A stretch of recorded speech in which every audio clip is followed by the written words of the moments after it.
Hey guys, sorry it took me a minute to set up the stream. Welcome. Come on in, supporters. Hopefully this is working. I can never tell because of the equipment that I use. This is streaming to YouTube for supporters only, but I shared it on YouTube Supporter Tribe, Facebook Supporter Tribe, and Locals Supporter Tribe. So all the supporter tribes are here only, okay? And we're going to talk about very heavy shit on Sunday, okay? So let's do this. I'm looking at your comments here. Everybody looks like they're having a great day. Carletta and Fiona and Dicom Rules. What up, Dicom Rules? Yes, I'm pointing my muddle finger at you in the thumbnail. All right. This is what I want to talk about today because it's Sunday and we just need to talk about something other than COVID, like every single day, but Sunday especially. I want to talk about emotion. Now, the reason I want to talk about this is, this morning I was meditating and I was reading, before I meditate, I always read a little bit of Angelo's book, Awake, It's Your Turn, which I linked in the description to this YouTube video. We've done shows with Angelo. You maybe you've seen them, maybe you haven't, but it's for anyone interested in personal growth, spiritual awakening, whatever aspect of realization of truth you're looking for in your life, there's some gradient of it available to you, right? And it turns out no matter what, if you're on any kind of path like this, at some point, at all points, at every point, and at no point, you are going to have to address emotion.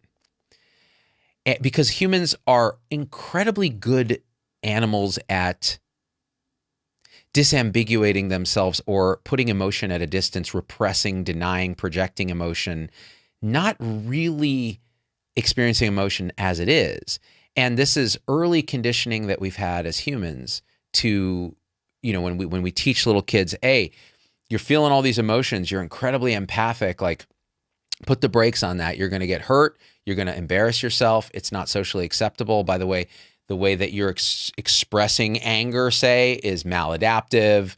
So we teach kids to kind of put these very interesting constructs around emotion and deal with them a certain way, which then, as we get older, further solidifies our mind identification. So instead of experiencing what is in the present moment, whatever raw emotion, raw experience, raw sensation is happening, we now have this elaborate house of mirrors that we've designed to sort of bucket it, categorize it, put it at a distance somewhere safe, right? And this structure, this apparatus that we develop is actually exhausting to maintain. We don't realize how much energy it takes, but because it's so conditioned, it's so accepted as just how normal is, that when that starts to relax, when we investigate into that, when we start to dissolve some of those fixations, the amount of energy that's released is really quite remarkable. And the raw experience, far from being painful, uncomfortable in a way that we just want to avoid it, becomes really just what is. And it's actually pure and enjoyable in its own way. Now, I know very little about this stuff. My mother is a psychiatrist, and again, that just means even more emotional repression, right? but the idea being that, why did I even become interested in this? Because after reading Angelo's chapter in his book on emotion, it became very clear to me that, oh, wow, like we humans, myself especially, we don't even realize what we're doing with emotion. We think we're doing the right thing by managing emotion the way we think we do. But it's really quite the opposite. We're causing ourselves suffering. We're causing suffering for others. And we're manifesting a system in the world that perpetuates suffering.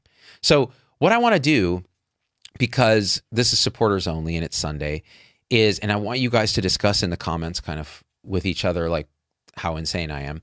But what I want to do is I want to talk about this to the degree that it helps me understand and helps me learn. Because I found that if I am trying to understand or grow myself, by talking about it with you guys, it helps me immensely.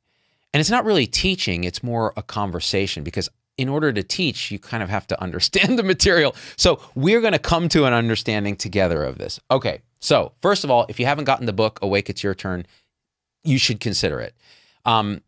Just the chapter on emotion is worth the price of admission. So I'm going to back up and I'm going to talk about what emotion is, in my estimation, and how Angelo describes it. And I think you can see if you feel like it's resonant with you. All right. So you have sensations in the world, right? So sight, sound, touch, taste, smell. So that's these sort of quote unquote physical sensations. They are absolutely real in the sense that you're experiencing them. There's no doubt this is happening, right? I'm experiencing these shapes, these colors. Right? You can say whether they're objectively real, but you can say, oh, no, there's no doubt I'm experiencing them. So that's one spectrum of reality, of experience, of consciousness, sensation. Then on the other end of that spectrum is the reflections within consciousness of those five senses, right? And that's called thought.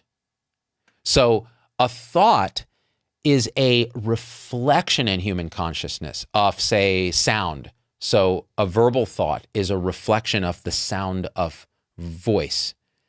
And it could be a reflection of an image of a strawberry, say, which that's a reflection of sight. It's this kind of internal mirroring that the human mind does that we call thought. And we never really look closely at thought. There's a whole chapter on that, which we'll do another episode on. But thought is that other end of the spectrum where you can say it's real in that it's being experienced. A thought is there. It's manifesting in consciousness. But it's not real in the sense that a perception is, a sensation is, because it's more of a reflection. It's, a construction. And so you have those two spectrums. You have thought on this spectrum and you have, perception, sensation on this spectrum. So what's emotion? So the way that Angelo describes it, and I think I agree with this, is emotion is a way station between thought and physical sensation in the body, say, right? As by the way, sensation is one of those perceptions. So emotion is kind of like somewhere between a physical sensation and a thought, a kind of reflection, but it's much closer to the physical sensation. And how close it is to that physical sensation is a function of how pure or basic of an emotion you're getting down to. Because as Angelo describes it, an emotion can build from these basic building block emotions up to more complex emotions. And the difference is the pure emotions, sadness, happiness, joy, anger, surprise, disgust. Those are the pure emotions as Angelo describes them. So joy, surprise, we can all imagine these feelings. They're very pure. They're very instant. Or ha, or anger, right? Disgust, you feel it right away. It's instant. It's right in the elephant. It's right in the elephant. Unconscious. Boom, you feel it. You feel it in your body. Right? Sadness. You can feel it. And when I say feel, I'm being very precise in that language. It's so close to a sensation on that spectrum. Those basic emotions that you can almost say they're a sensation, which is why probably they're called feelings, right? So you have those basic or pure emotions. And when you say pure, you're not talking about a value judgment like, oh, these are good or bad emotions. These are positive or negative emotions. We're just saying they're basic. They're the fundamental building blocks that you can always drill down to. So what then kind of builds from those basic emotions, right? So you have these, you can feel into your body and feel basic perceptions, pain, tingling, warmth, energy, that kind of thing. Then you might suddenly feel an emotion. And, let's say sadness arises. So what does, sadness feel like in the body? If you actually experience sadness without any filters, without any thought overlay, it has a certain pattern of energy and it has a certain physiological reaction. Maybe there's tears. Maybe there's that feeling in your chest. Maybe there's the butterfly sensation.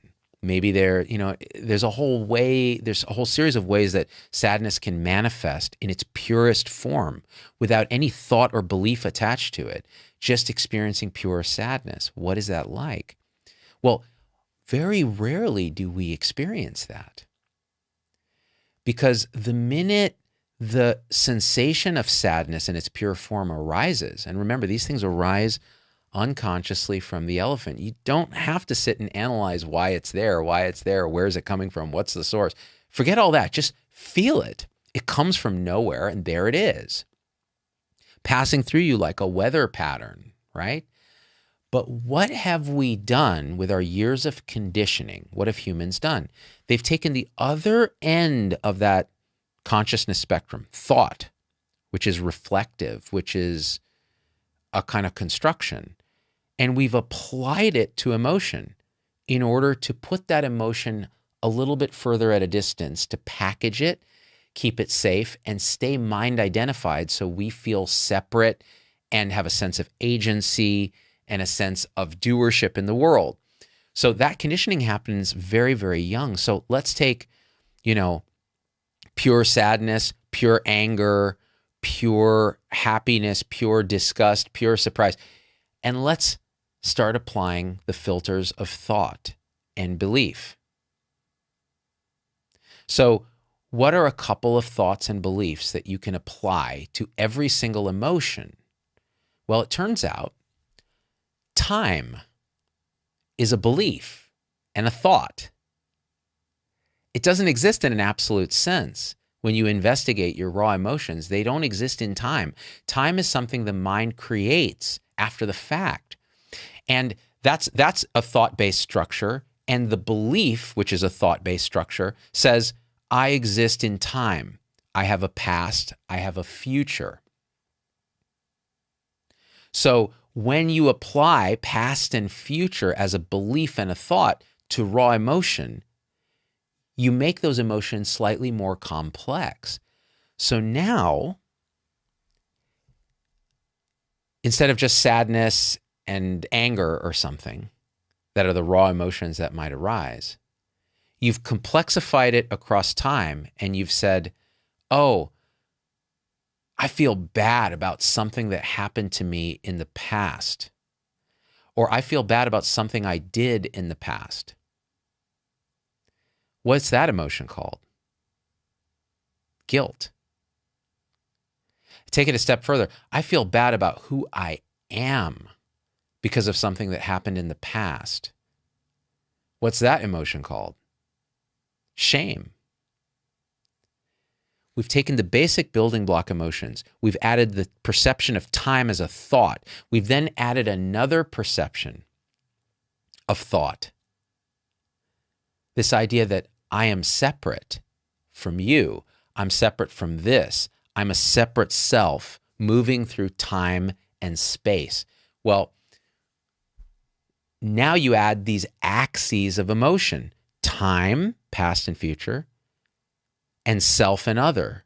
So take the basic emotions and put them across time. Well, in the past for you, just for you, if you're looking at self, there's shame, guilt. In the future for self, there's worry, anxiety. Those are the complex emotions that the perceptual filter of thought of time creates on top of the basic emotions. By the way, I forgot one of the big basic emotions. I'm an idiot. Fear. Did I say that? Fear is a big one. So anger, fear, surprise, happiness/joy, disgust, sadness, the basic emotions. Can't believe I forgot fear. That's a primal. You know why I forgot it? I probably repress it. Isn't that interesting? So Which, by the way, gets me to the point. Why do these emotions even exist? These raw emotions, they keep us safe. Like, why does anger exist? Anger results when our boundaries are violated. When our boundaries are violated, we feel angry. When boundaries in general are violated, we feel angry. So that's a normal physiologic response. We share it with animals. That's why animals can show anger, fear, surprise, sadness. Have you seen a dog show sadness? Oh, it's heartbreaking. Dogs are pure emotion. Pure emotion without, we think, without the overlay of discursive, reflective thought. So, like a dog doesn't necessarily feel guilt. They feel sadness in the moment. Guilt requires you to add the overlay of thought that I'm a separate self existing in time and this happened in the past, right? So what about self and other? So what happens to self and other? If you're putting an emotion on the spectrum towards other, anger can turn into blame, resentment, criticism. Like these emotions of resentment and blame are directed outward towards a perceived other, which is a thought construction, right? So now you've taken pure emotion, anger, boundary violation, and you've projected it into another, and that's blame, right? And that can exist on a time spectrum too. So blame may exist closer to now or the near future, right? Bitterness can exist more in towards the past other. Resentment, past other. You see how time and self-other take the pure emotions and they prism them into this complex series of emotions, which then you could rattle off. Oh my God, embarrassment, which is like a complex of shame in the past, guilt. Maybe there's an element of surprise, fear, sadness. All these emotions become embarrassment when filtered through thought. How much suffering comes from us reliving events that caused embarrassment, or worried about future humiliation, right? That's called anxiety. So you see that emotional intelligence may simply be understanding your own emotional states, whether there's a thought overlay, future, past, self, other, and then trying to disentangle some of these underlying states so that you can get to the raw emotion. Well, now, why would you even want to do this? Let me look at some comments. Fiona Goodison says, then guilt, remorse, resentment. Exactly. Ella says, I think it's common in the older generations with boomer children. We're talking about probably repression, are we talking about? Ella says, emotions are like when you touch a hot stove. They're there to protect us, protect our mind. Yes, they protect us, but the thing is, what are they protecting us from? So since we evolved in a social network with other beings, we need certain boundaries. We need certain signs, right? Fear to keep us safe. That's how we evolved. But we're in a state now in the world where these raw animal emotions, they're wonderful and they kept us safe and they still do, but we're in a state where a lot of us are safe. Technically speaking, we really are. So if we're sitting in contemplation or we're with our child or something like that, we're pretty safe. So at this point, these emotions and our conditioning around them can become hindrances, can generate a reflective house of mirrors with thought that causes suffering. Suffering is being identified with the mind, identified with these emotions, and then and identified with the resistance to the emotion. So it's one thing to feel these raw emotions. That's wonderful. They do keep us safe, all of that. But it's the resistance that we place onto emotion. Because how much does it feel to us that some emotions are not good? These negative emotions like fear. I don't want to feel fear. I shouldn't be feeling fear. I shouldn't be feeling fear. That's a thought that generates resistance internally, which is another kind of sensation. Angelo describes it in his chapter as, it feels like we're going through life driving a car while simultaneously putting on the brakes. I thought that was such a great description. That's what it feels like to repress an emotion and not know it. Do it unconsciously so that you're feeling the resistance, but you don't know what it is, but you're just like, something, just this resistance to what is. This subtle sense of, and sometimes not subtle sense of discomfort, of unhappiness, of dissatisfaction. Something's not right. I'm just not feeling it, right? That's emotional resistance. And young children are purely empathic. Like they're just open and they realize very quickly this is not okay. So they learn to generate these resistance patterns and these compensations. And so the general idea of emotion work is to feel into these things, to actually, like, what is it like? And Angelo tells this amazing story in the book that he was going to Disney World with a friend who had just had her first awakening. So she'd had a spiritual awakening with this real shift in consciousness where you get this, visceral experience of, hey, this is not it. Like, I'm actually this. And they were walking through Disneyland and she was looking at everything like with beginner's mind, like for the first time, just, wow, this is what raw experience is like. And at some point she asked Angelo, do you mind if we sit down for a second? And they sat on a bench and he said, the way Angelo described it in the book, he says, you could feel energetically sadness passing through her into you. You could feel it as an empath. You could feel it because Angelo is awake. He could feel this energetically and he could feel it through her physiology because her whole body changes. The energy of it changes. There's no repression at all. Tears are coming down at Disney World for about, a couple minutes, just pure sadness manifesting energetically. And then she turns to him and says, oh, this is what sadness is. It's so light.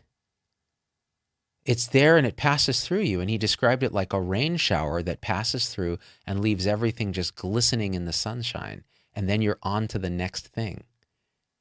That's an unrepressed, pure emotion when you allow it to be felt. When you resist emotion, it persists.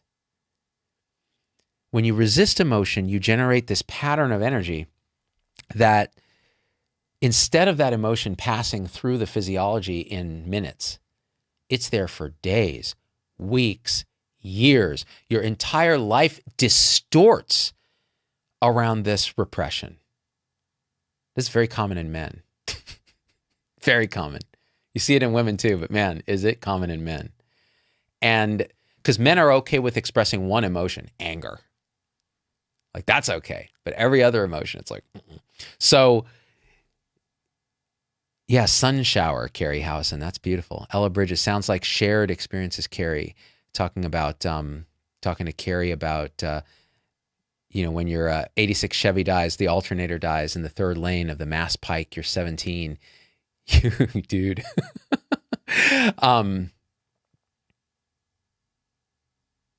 Brandy says, hope everyone has a great Sunday. My German Shepherd had 6 puppies. I was emotionally there in the moment for 4 hours. Oh, that's joy. That's joy and surprise. I don't know what else you were feeling, but I can feel it by proxy. So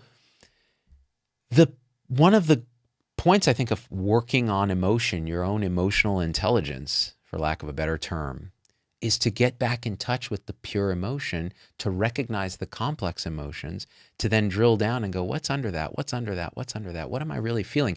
To get back in the body, which requires a degree of mindfulness, a degree of concentration, a degree of practice to feel into the body, because we're used to, we have a sensation in the body and then all kinds of thoughts spin out. Oh my God, is that cancer? Oh my God, am I going to have my chronic pain flare again? Oh my God, is that this? Or, oh, this is just, whatever, repression, instead of just really feeling into it, what's going on. So for me, I've done videos on this. Like I've had these experiences of experiencing complex emotion, repressing it, acting out, Because one of the concerns people have is, oh, well, but if you're really feeling your raw emotions, you're going to act out on them. If there's anger, you're going to be violent. If there's sadness, you're going to be a mess. You're not going to be able to function. If there's joy, people are going to think you're crazy. Fear. What happens when you feel pure fear? What's going to happen there? Well, a better question is, could it be that violence and acting out and these kind of things are actually the result of emotional repression? They're actually the result of persistent resistance to raw emotion. And the answer is probably yes. So think about violence, physical violence that results from anger. How much do you repress anger until you snap and potentially something bad happens? Anger is a boundary violation. And you just keep rationalizing it. You put thought around it. You turn it into blame. You then project it as blame, resentment. It keeps happening. You never address the root thing. You never feel the raw anger. You never act on the raw anger in the sense of trying to deal with the boundary violation. And it comes out as, I'm a slap-a-hoe or whatever, right? I don't know where that came from. Been listening to too much Snoop Dogg. But you get what I'm saying, right? I'm sorry you had a migraine this morning, Carrie. That's horrible. Migraines are the worst. Ashley says, I go through emotional periods with my migraines. If I don't let it out in that moment, it leads to bad things happening and will not pass until I let it out. Can you imagine the energetics of emotional repression in the setting of migraine where your body-mind is sensitive to that and manifests as pain, as this sensation, with all its attendant emotional and thought baggage that comes with that? Migraine is it feels to me like a weather pattern, almost like a kind of disturbance in the weather that is fed by a lot of swirling eddies of emotion and thought and physiology. It's really complex, and we try to reduce it to here's a pill for that. Carrie Bennett, sadness is hoping for a Pizza Hut pan pizza with a Pizza Hut pan pizza with a double cheese and end up with a thin crust, no sauce veggie pizza. I feel it. I feel that sadness. Yeah,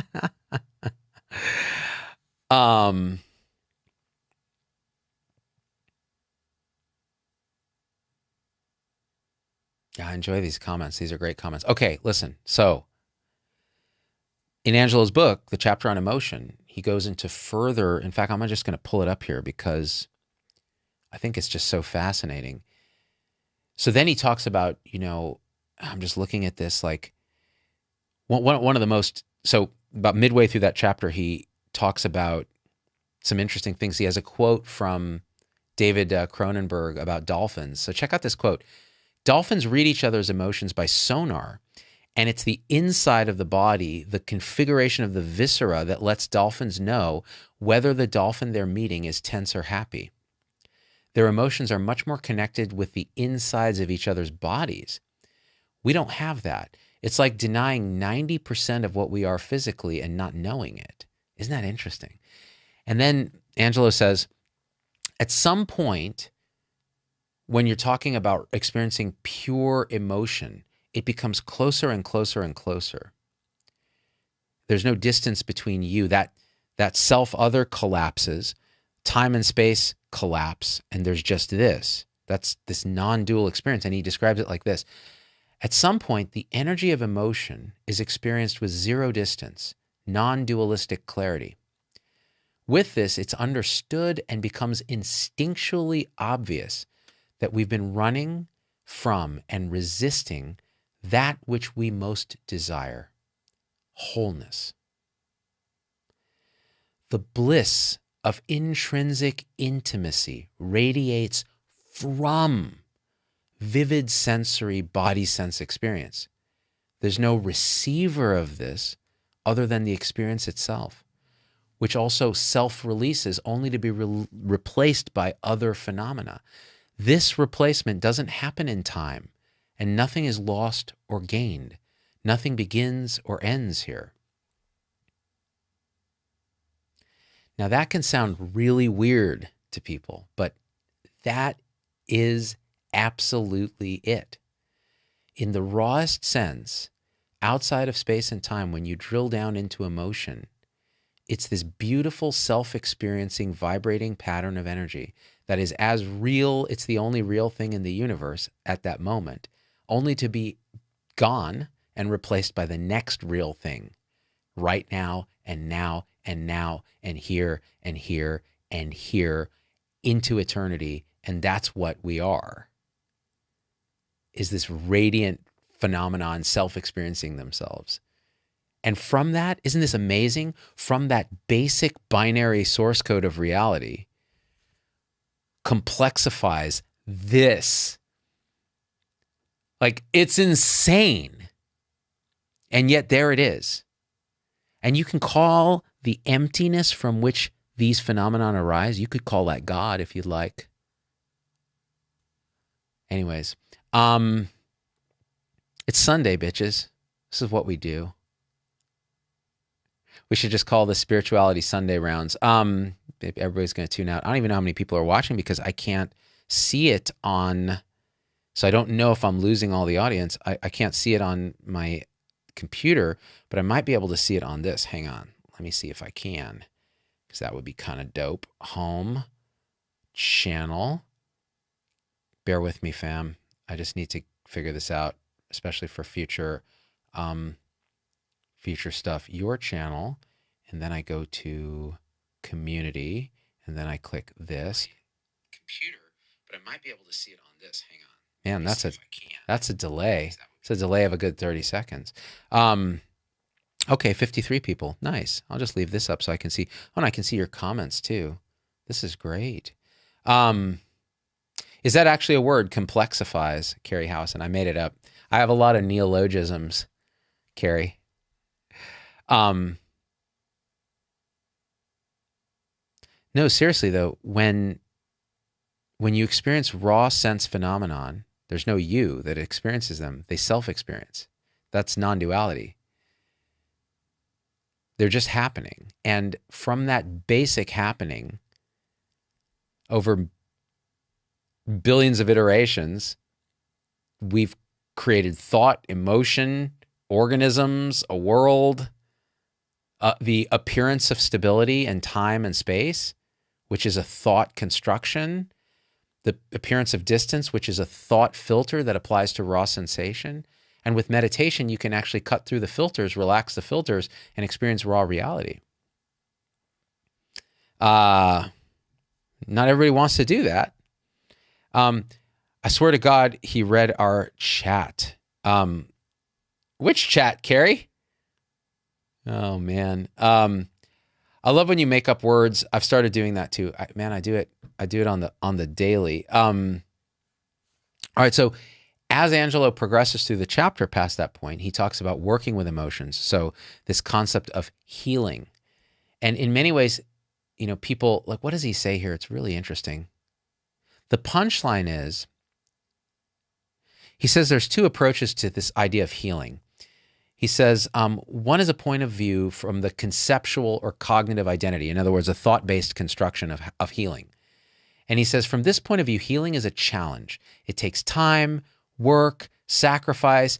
It's not something that's, what is it? It's not a something for nothing transaction. So we negotiate. When I am ready to get the work done on healing at the cost of comfort so I can start to face the difficult emotions I've been avoiding for so long and so forth. These concerns have merit to the degree that some of our identity rests in the conceptual mind. We can't deny that some of this negotiating will go on. The side effect of this approach is that it's somewhat divisive in nature, so that as much as we work at healing and even succeed to various degrees, we're subtly reinforcing a certain view, an identity. The identity we are reinforcing is the identity of the one that needs to be healed. It's extremely easy to rebuild the hurt one by endlessly trying to repair it. How many times have we seen this manifest? So this conceptualization of self that needs healing, thought-based ideas and then I'm going to do the work of healing and so on. He says that doesn't necessarily mean this approach is useless, but it does take time and effort. It can be confusing and it has the potential for self-sabotage and replacing one identity with another. Okay, so what's the other option? He goes on. The other approach is a bit harder to describe. This is not because it's abstract or mystical, but because it's so close. This approach is to simply occupy the wholeness that already fully exists and is none other than this exact instant.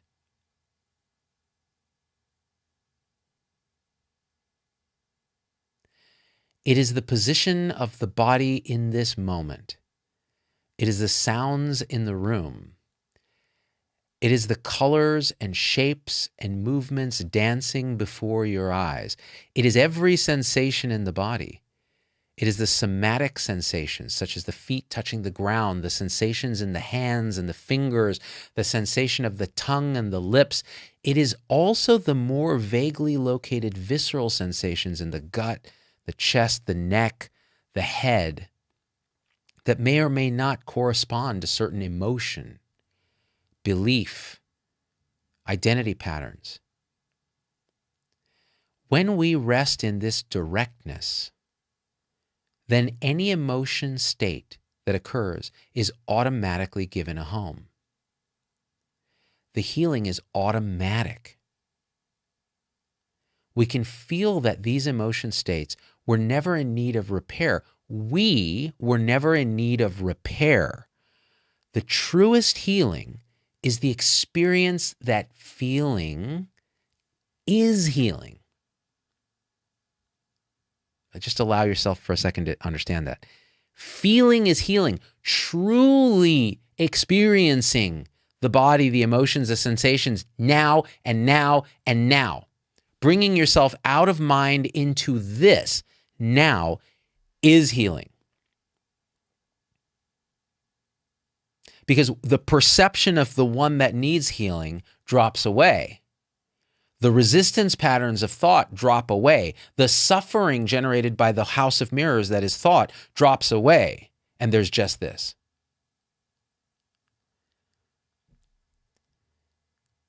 When we feel from the most intimate position, then there is nowhere to go.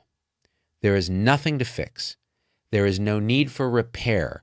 The thoughts can make a distinction between unhealed and healed, but the immediate experience of no distance reality can easily accommodate both states simultaneously.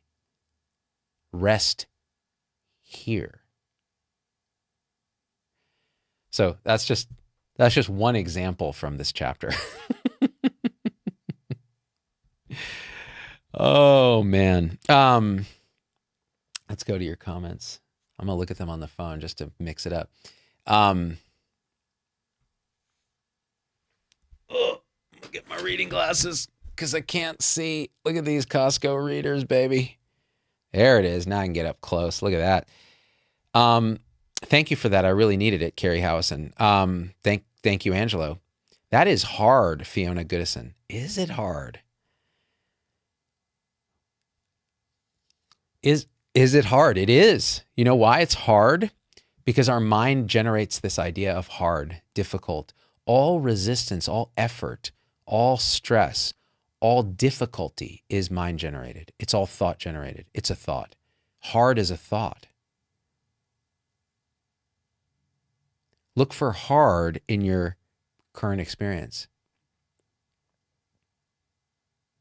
And that's what makes it hard in the thought way. Because our thoughts are reflective. They're a house of mirrors that we identify in, and we're stuck in them. And that sensation of this is hard is exactly that feeling that we have that we're stuck in this pattern, and it's very difficult to come into the present moment. That's real. I mean, that feels real. It feels real to me. Every day I try to meditate. And there are times when I reach a samadhi state of concentration when it does relax, and it's just, the contrast is clear. But the thing is, both the unrelaxed, tense, mind-identified state and the high concentration, meditative samadhi state, they're both exactly the same in the sense they're both radiant self-experiencing phenomenon happening now. We just don't have the awareness in this one state to recognize that's what it is. It gets heady. Hold on. Nerd glasses. Let's go back. Yeah, and all the associations we make with it, Donna Cause, very important. It's so funny to contrast like these comments with like Erica Black's consistent comments, which are, I can't even go out and get pizza. And none of the local pizza places do delivery. And it's really rainy over here. It's really great. She's in the now, baby. DoorDash doesn't even exist here. Jana, how are you, Jana?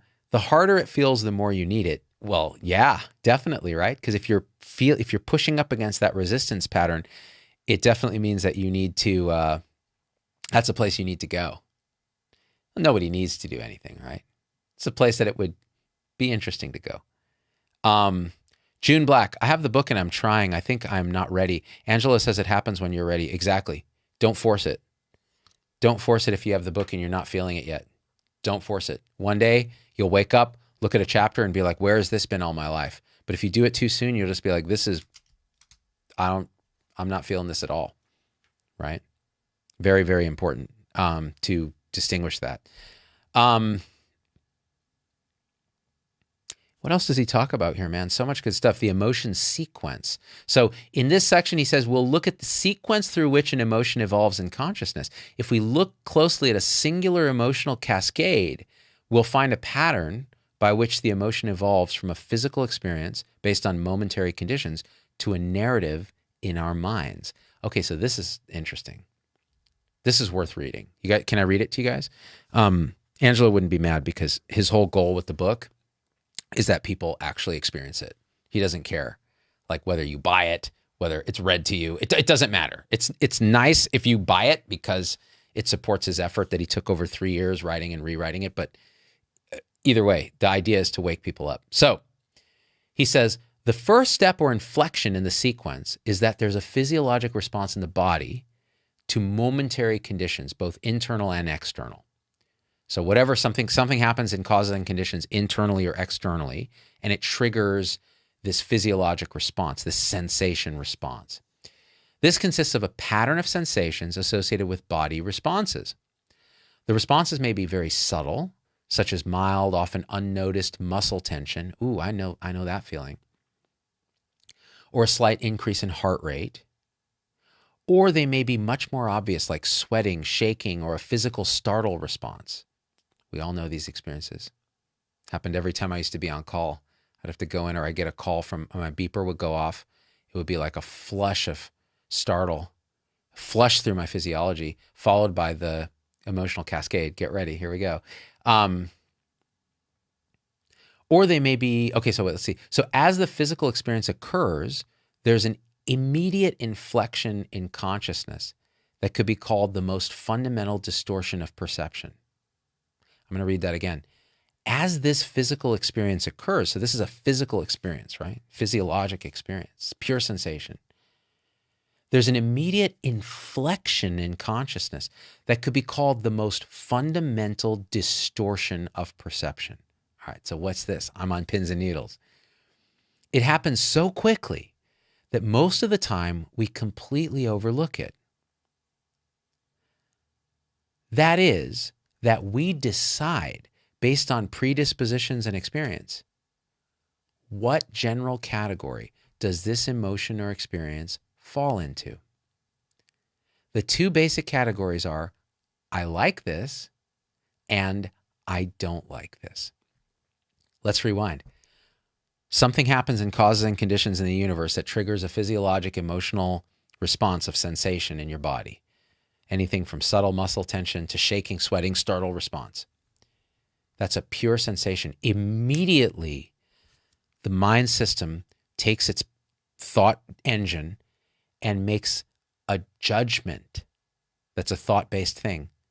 Good or bad. Emotion good, I like. Emotion bad, I don't like. It's unconscious. It happens instantly. We're not aware of it unless we pay attention very carefully, microscopically almost, meditatively almost. And we've already categorized good or bad, yes or no, desire or aversion. The experiential fork here could also be described as desirable, undesirable. Oh, cool. I anticipated it. This defines our most fundamental reaction to an emotional experience as desire or aversion. Wow, I called it. I haven't read this in a long time. Oh, me and Angela are starting to think alike. God, no, he's a god. I'm an idiot.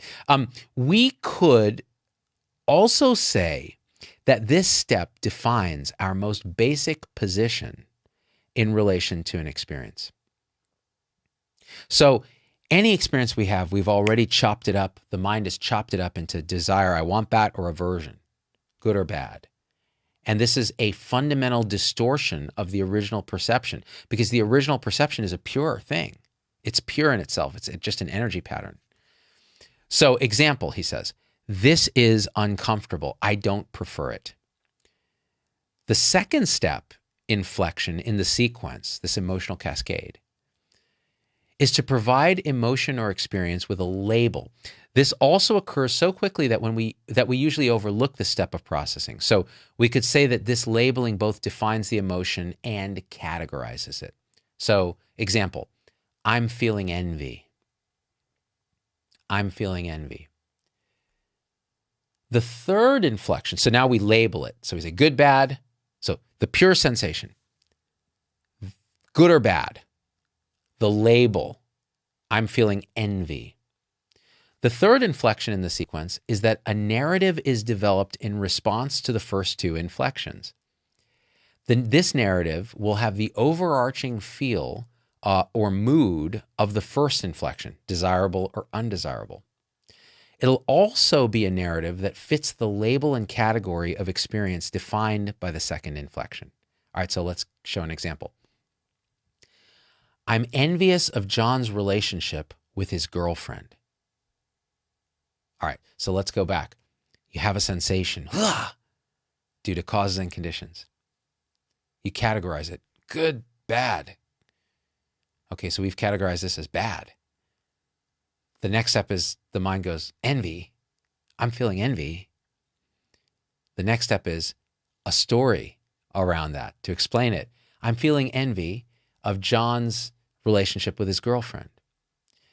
So now there's a fourth inflection in the sequence, is that we identify with the narrative. I'll repeat that. We identify with the narrative. So the important point about this step is that we've stopped perceiving the experience as an emotion or a reaction that we were experiencing, and we've now attributed our perception to the outside world.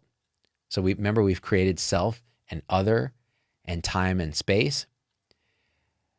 And then he says, we have removed responsibility for this experience from ourselves, usually unconsciously, and placed it on the objects of our perception. In doing this, we begin to deflect, project, and blame. We begin to see our own distortions, prejudices, and hidden beliefs and assumptions as the outside world. So we took a raw sensation and we have spun it through the mind apparatus into a projection onto the world, and then we assume that world is real. I'm envious of John's relationship with his girlfriend. And so then he says, in another example, so the next step, John always gets what he wants. Why don't I have what he has? Why can't I have Jesse's girl? In other words, life isn't fair. All right. How many of us have gone through this sequence, this cascade of emotion, this exact cascade? Then he says, clearly every emotional experience we have doesn't run the entire gamut of this sequence. However, we can all relate to this happening from time to time. Some of us live more towards one end of this spectrum than the other. Certain emotions or situations are more likely to trigger this to complete the sequence into full identification and thus effectively avoid the direct physical experience. Generally speaking, it's more profitable to orient our attention towards the direct feeling end of the sequence than towards the thought or narrative end. How many people tell you their problems constantly? In a very complex narrative that is towards this end of the spectrum, How many of us tell ourselves these problems are focused on the area of the spectrum that's pure thought identification, projection, and construction? But how many people go, ooh, I have this feeling in my chest that just, when I see John, I get this feeling. Almost no one. But what Angelo is saying is, it's generally more profitable to orient our attention towards the direct feeling end of the sequence than towards the thought or narrative end. If we practice becoming aware of where our attention is along the spectrum, even knowing what we're doing, making it conscious instead of unconscious, especially when we're feeling triggered, blocked, or uncomfortable from an emotional standpoint, we will begin to intuitively orient in this way. What he just described is listening to your elephant instead of just identifying with it, growing your rider and becoming alt-middle as fuck. That's what he's saying. He's saying, oh, recognize where your attention is on the spectrum. You're triggered by something you read in a comment. It made you feel a certain way. You then spun up a narrative. I don't like this. I'm feeling this, angry. That's because this commenter is a dipshit anti-vaxxer. Why are there dipshit anti-vaxxers, and why am I so unable to convince people I love to get vaccinated? And suddenly it's this complex narrative that then causes you to act in a way that's not productive. You know, thumbs down, angry face, you're a dipshit. So what Angelo is saying is what I'm telling you too, which is wait, take a space, feel into what you're feeling, recognize what your attention's doing. And before you write something that's not going to help anybody, including yourself, take a space and become response able to actually make a wiser response based on understanding what you're feeling too, right? Why you are triggered. You know what would be amazing? If people actually responded to comments on Facebook and social media instead of with writer-based thought projection arguments, but saying, wow, when I read your comment, I immediately felt a rush of kind of what I can describe as anger, and was able to really feel the anger because I think something in the way that you put this triggered a part of me that, responded with anger due to my conditioning. Imagine if someone wrote that. What the shit would fall apart. Oh, it'd be great. Yeah, and there's there's lots more in this chapter. We can't get into it. It's so good. Oh my God, they go into shame. Oh wow. So I'll just cut to the punchline of the whole chapter. In the end, emotion work is all about acceptance. Can we accept instead of analyzing? Can we accept instead of judging? Can we accept instead of trying to heal? Can we accept instead of trying to transcend? How do we accept? We feel. It's quite simple. Let the thoughts do their dance. Let the narrative carry on. Let the labels label. None of that is a problem. As all of those experiences are happening, we can also give some of our attention to the bare sensation. If you're feeling frustration or restlessness, you can ask, where is this felt right now in my body? Then go there. Or better yet, let that body space come to you. Let it fill up your experience. Swim in it. Feel it wash over your flesh, your bones, your limbs, your torso. Let it demonstrate its magic. Let it show you its shapelessness. Let it show you its lack of edges. Just plummet right into its depths. It's inviting you. That's radical acceptance of what is, which I think is the heart of any spiritual practice. That doesn't mean you don't act in the world if your boundaries are violated. You don't act in the world to undo an injustice. It doesn't mean that. It means you don't create suffering. In the very beginning of the chapter, Angelo says, an emotion has every right to be there. It's a life force. It's supposed to be there. Accept it. Let it in. Surrender to it. Say, okay, you're here. Be here. Let me feel you. Okay? Changes everything. as opposed to anger, bad, not supposed to feel anger. I'm probably, angry because, Bob, slashed my tires. That's an extreme example. Fucking Bob. And then rumination, and then guilt for ruminating, and then blame at Bob, and then complexifying all of this into pure human suffering. Inability to sleep, constantly going over these thoughts in your mind, identifying with this body mind as a real thing. Let me read your comments up here so I don't have to wear these dumb glasses. ER Epiatic says, beautiful. Sandra Trevino says, soaking in all of this resonates. Part of it I call my think filter. Oh, I like that. I like that, my think filter. That's beautiful.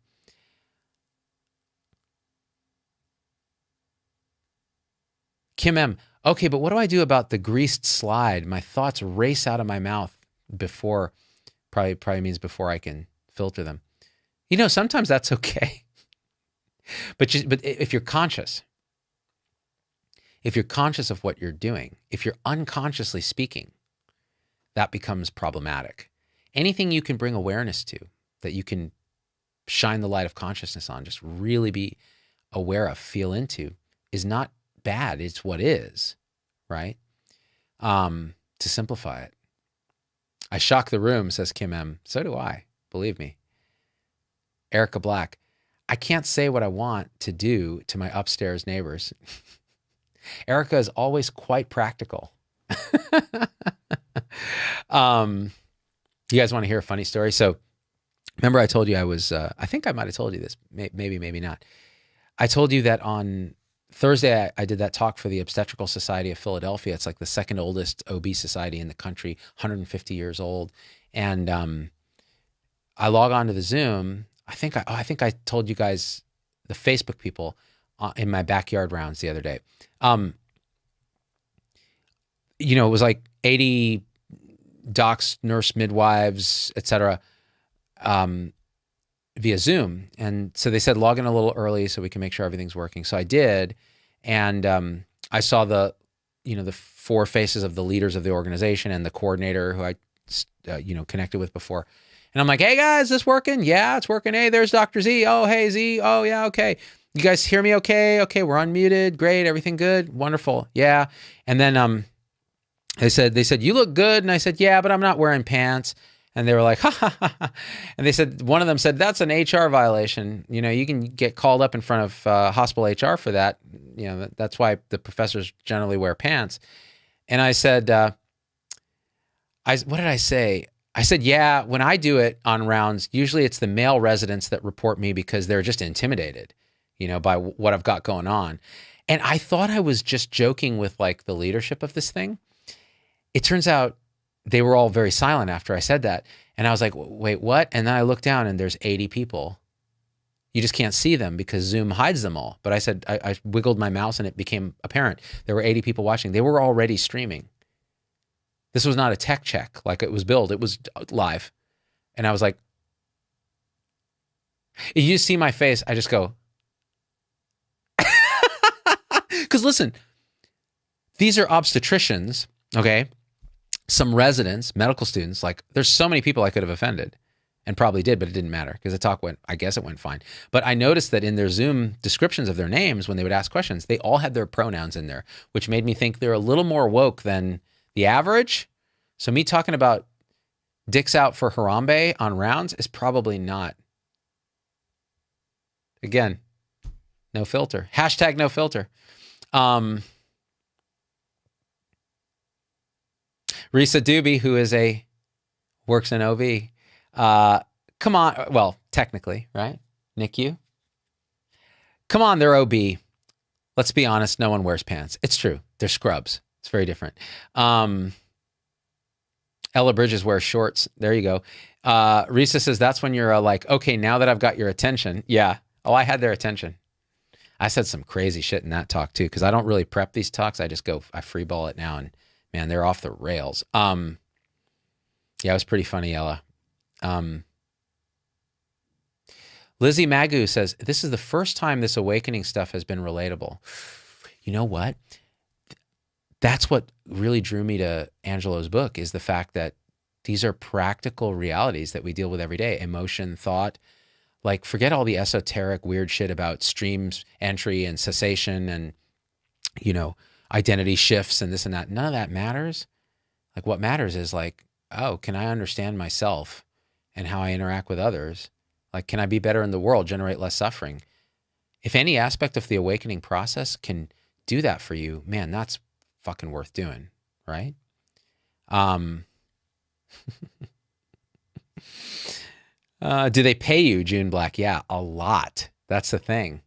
I only do talks now for egregious amounts of money because I was doing so many, I was burning out, and I like to save my juice for the show. So if you want me to do a private thing for your people, then it's like, oh, you're gonna pay me a shit ton so that I don't have to like get corporate sponsors and, you know, worry about all that shit. So I only do very few of them now. Yeah. These comments. Ashley says, what I like about Angela's examples is that they're so relatable. It's so relatable that I'm like, is there a camera following me around right now? Exactly. He gets it. This is what he told me kind of offline. He said, you know, to write this book, he almost had to undo some of the work he'd done on himself to go back and feel what it was like to suffer. Because he's like liberated. You know, he doesn't experience a lot of this stuff the way we do anymore, but he had to go back into the mindset of what was it like, that emotion cascade, the unconscious emotion cascade. Where are the subtle fixations where the mind inflects what is real, what's actually happening, into a story? You know, like the way he talks about that emotional cascade is so beautiful. Like, who looks at it that way? It's almost turning the microscope inwards, which we never do, and saying, oh, okay, have a sensation, immediately categorize it good, bad, then start to spin a narrative, then project that narrative into the world. Now the responsibility for the sensation is gone. It's now out there. And that's further reifies the separation and the sense of I'm a separate self versus everything else in the world, which upon investigation dissolves. So isn't that interesting? Lizzie Magoo says, really got me thinking about the root of the epidemic of anxiety. Right. Oh my God. The minute you said that, I was like, that's it, right? Our epidemic of anxiety is that we have ignored, okay, imagine all the emotions of a pandemic, the raw emotions that are triggered by this external, quote unquote, external event. You know, anger, fear, disgust, all these things come up as raw emotions. Then we spin these complex narratives. Then we divide into tribes. Then we project this fear into an imaginary future, which turns the raw emotion of fear into anxiety, worry, and, oh, the regret. We took our kids out of school. Why did we do that? You know, all this shit. The pandemic of anxiety has its roots in our inability to look at emotion. Truly, I think so. And to disidentify, to be able to understand thought.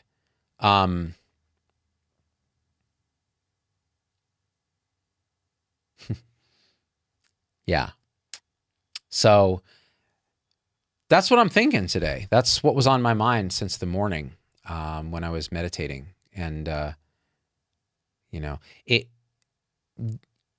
feeling, so, I can wrap it up with the story that I told before. Oh man, I'm gonna drink some water. The story that I told before about, it's on video, it's a supporter show, and then I put it out to the public, about going to Napa in the spring and having this cascade of events where there was a trigger. I got a flat tire while riding bikes with my kids. That got complexified by more triggers. I couldn't fix it. There were all kinds of problems, the wrong spare tire, all this stuff, followed by an emotional cascade. I don't like this.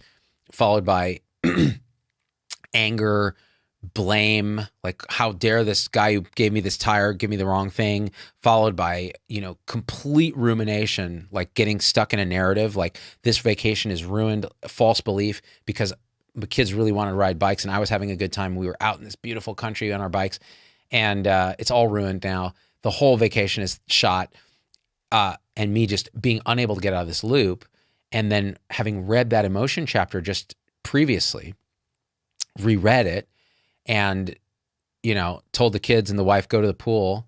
This was like hours long of resisting this fundamental emotional state, and narratifying it, turning it into a story, and a false belief. And again, the sense that it's me versus this vacation, self and other in time, the rest of the vacation's ruined. And so I get into this like steam shower that we had in our room, and I was like, okay, I'm going to do what Angelo said. I'm just going to feel into what's happening in the body. And you could just feel it in the chest, like an elephant stepping on your chest, right? This vibrating pattern of energy. And I'm like, I'm just going to really feel this. Like, this is just going to come up, whatever it is. And just this vibrating pattern of energy just overtakes me. And tears are coming out, which was great because I was in a steam shower. So if the kids showed up, I'd be like, this steam shower is great, like all wet. And I'm sitting on this bench, like just bawling my fucking eyes out. And there's no cause. It's just this. It's just sadness, pure sadness. It hadn't complexified into grief or anything yet. So I was feeling this pure sadness. And then I realized, like, it became clear I could watch what was happening. There was the sadness response to, here we were having this really beautiful sensory experience of riding bikes out in these vineyards in Napa, and the kids were just overjoyed, and they had this sense of independence. They were way ahead of me on this country road, and I looked down, and I'm on cloud nine. I'm so filled with joy, and I look down at the flat. I realize I have a flat, and immediately the physiology changes. Like, it's like a weather pattern. Like, the storm comes through of just this feeling, but immediately it turned complex, and I could watch it in retrospect how it happened. Like, oh my God, it turned into this, and it was sadness, but not really. It was more like surprise, and then anger. Like, oh, having so much fun and now so angry. And then all the layers of thought turned it into ultimately this shit show of shame. Like, oh, I should have been able to fix that tire, and now my kids are suffering, and I've ruined our vacation. Self-blame, all of this, holding on to that becomes anger that then projects it onto other people. Oh, if this stupid bellhop had just gotten here faster, I wouldn't have gotten a flat, stupid shit. And I'm feeling it all sitting in the steam shower. It's all becoming clear. And that's when the sadness just went, and I let it go right through me. Like, just let it express itself. Probably 2 minutes. Just like Angelo's Disney World story that I talked about in the beginning. 2 minutes of pure here and now sadness. And when I was done, it was like 20,000 pounds of weight had been lifted. And I was present. The kids and wife came back from the thing. How are you doing? I was like, great. This is the best vacation ever. Seriously. It's fucking amazing. And so that's a real world example. That's why I get so passionate about this. Like, if it didn't relieve human suffering, if it didn't relieve my own suffering, I couldn't in good conscience come and tell you, oh, you should read this, or here's something I think is important. And your mileage may vary. It may be different for you, but I'll tell you, man, fucking A. And since then I've been trapped in emotion many times. And there's other times when I have let it pass through me, like the story I told about doing the talk for the podiatrists. That's another one.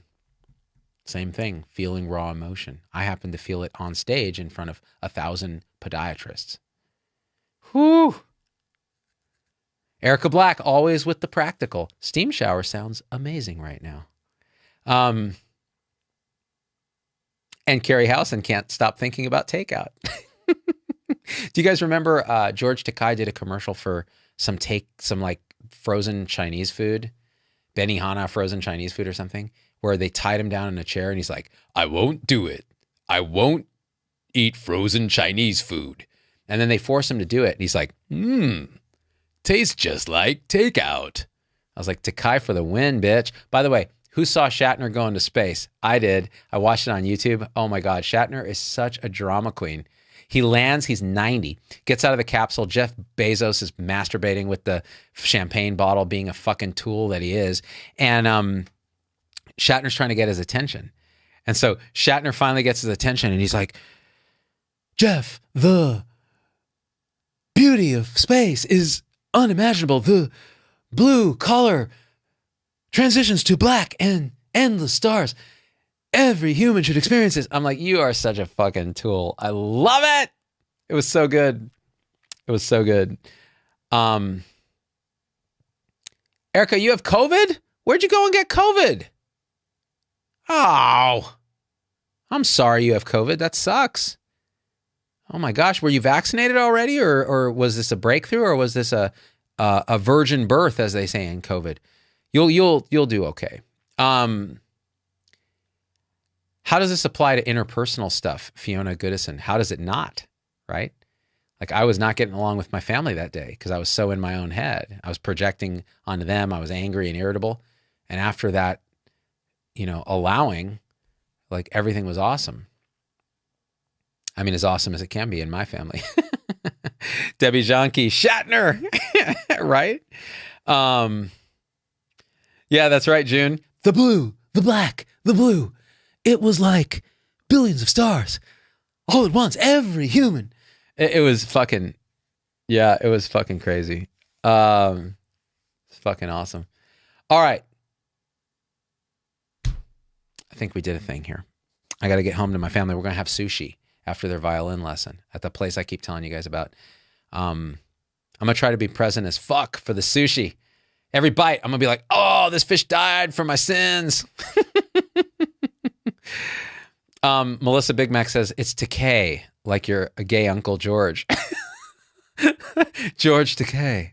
That's true. He's Japanese. His parents were in the Japanese internment camps, actually. Novel Idea says, such a waste of money to do this rich space thing. Yeah, that's very controversial, right? Like, it's just who has the bigger dick. Like, every rocket looks like a fucking phallus, Bezos and Musk and these billionaires. By the way, so my friend Tony Hsieh, rest in peace, was reported to Jeff Bezos because he was the CEO of Zappos that got purchased by Amazon. And so at one point, it's legendary and rumored, but I hear this from the source. He told Jeff Bezos to go fuck himself at a meeting. And that's Tony, man. Fucking Tony. Poor little out. Man, he was the greatest. The greatest. Tony Hsieh. I mean, without him, I wouldn't be here at all. I wouldn't be doing what I'm doing. Fucking amazing. Daniel O'Connor, thanks for the talk, Z. I started listening to the med talks, but this is my favorite stuff of yours. Daniel, thank you. This is all I really care about. The med stuff is cool. It's all yes and. It's all yes and. Everything's true but partial. All right, guys. I love you guys so much. I really do. I love that 44 of you, 50 of you would hang out on a Sunday to talk this kind of shit. Like, you guys are my special boys and girls. Mostly girls. A lot of boys too. All right. Until next time. We are out.